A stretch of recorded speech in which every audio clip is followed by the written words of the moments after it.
So next, intermittent fasting. What is it? How can it help me? So this is a concept of beginning your workout with nothing in your stomach except for like coffee or tea or some kind of liquid if you don't drink caffeine.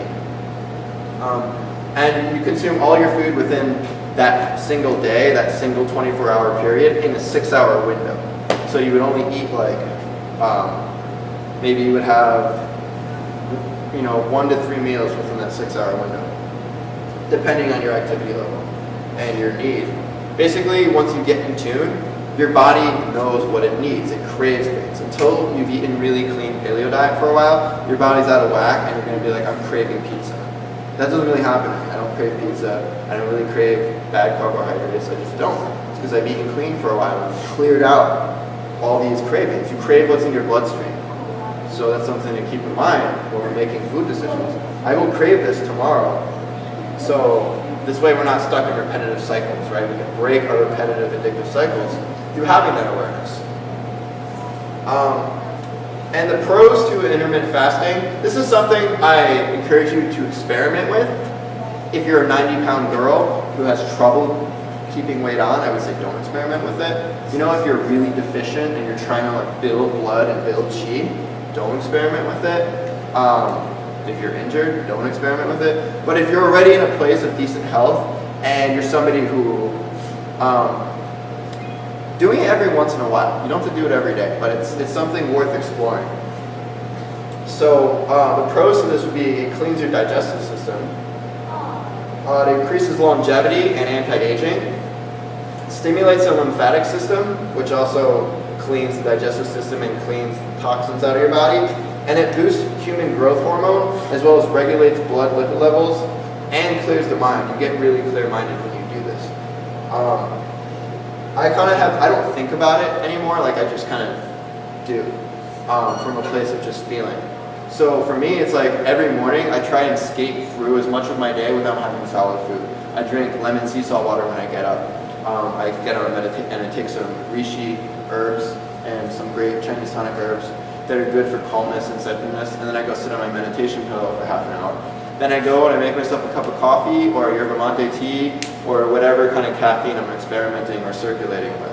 I like to circulate my caffeine because they turn on different alkaloids in the brain, stimulate different neurotransmitters and different receptors, and therefore, in a sense, you can expand your consciousness by altering breaking patterns, right? Not getting stuck in any repetitive cycles. That's a great thing when it comes to anything in life, and that's a great thing when it comes to a nutritional approach. Having a varied amount of different colors and different foods and different nutrients, as well as even with CrossFit, we work out constantly varied as part of the things of CrossFit. We never do the same workout. It's always muscle confusion, constantly confusing the body. That prevents you from getting that robot rigidness, like I only believe in this is bad, this is bad, this is bad, I'm stuck in this model, this dogma, really. We can break free of that. The other thing is that fasting turns on autophagy, right? Autophagy. So most studies nowadays treat this as a common knowledge, which is a process of basically cells recycle the waste material, eliminate and downregulate wasteful processes, and repair themselves when you're in a fasting state. So it's actually required to maintain decent muscle mass, and it induces. Oh, that's definitely a typo. Okay, so it strengthens the adult skeletal system, and it also reduces the negative side effects of aging, as well as reduces the incidence and progression of aging-related diseases. So it's something to do, experiment with, see how it works with you, and don't be too crazy.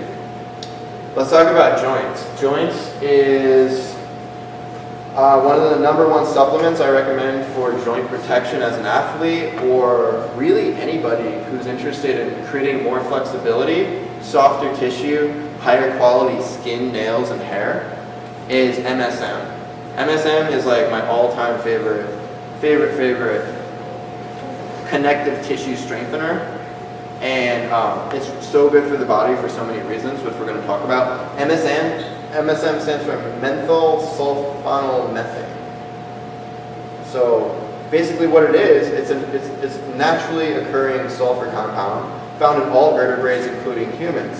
MSM is already well known for its joint health benefits, but it may be important for a whole host of other reasons as well, which we're going to talk about. So, some of these other things that MSM does is it decreases inflammation and pain in the body.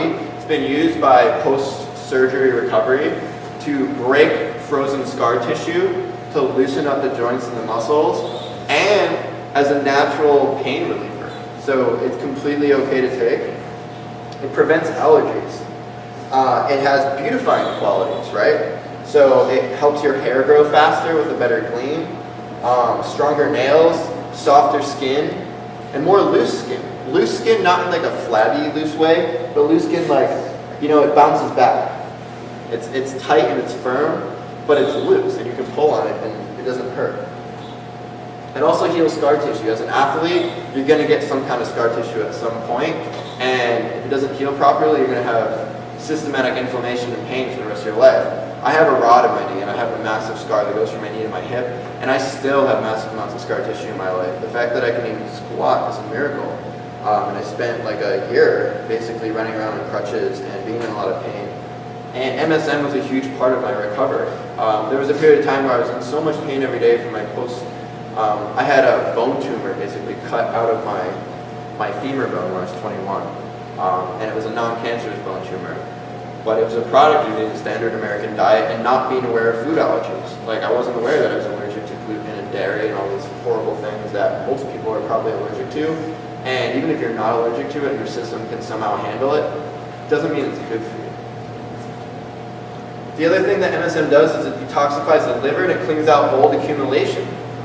Lastly, it aids in the body's ability to make its own antioxidants. The sulfur in MSM is necessary for glutathione production, one of the most important antioxidants for detoxification within the body.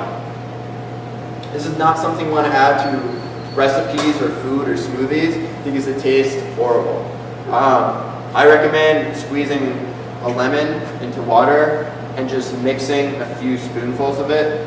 I was going to bring a bottle for you, but I forgot it at home. Just mix it up, chug it. It's kind of like these white crystals. It looks really processed and chemical, so you might be like, I don't want to put that on my body, but it's completely natural. It's actually found in eggs in small amount. But to really get the effects I'm talking about, you really have to start with like a teaspoon and work your way up to maybe like a few tablespoons, heaping tablespoons. You can even go more, but there's a certain point where your body's not going to absorb it. So that's something to look into. It also loosens you up, so you're not so stuck and rigid. I'm somebody who can, what's up, Derek? Thank you so much for coming. Feel free to have a seat right there. And the other thing is that it relieves muscle tension, right? So post-workout, that's something we totally want to do, is relieve muscle tension. Because when we're stuck in a state of contraction, what happens to our brain, our hypothalamus, that gland in the center of our head, starts releasing what hormone? Cortisol. Cortisol is a stress hormone.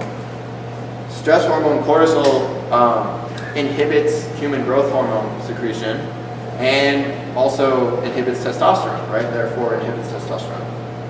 So the more we can lower cortisol stress in our daily lives through mind-body practices like meditation, like taking supplements that are going to loosen up the muscle tissue so you're not so rigid and you're kind of like, a little bit more flexible, a little less stuck in patterns, is going to be beneficial to any kind of athletic approach.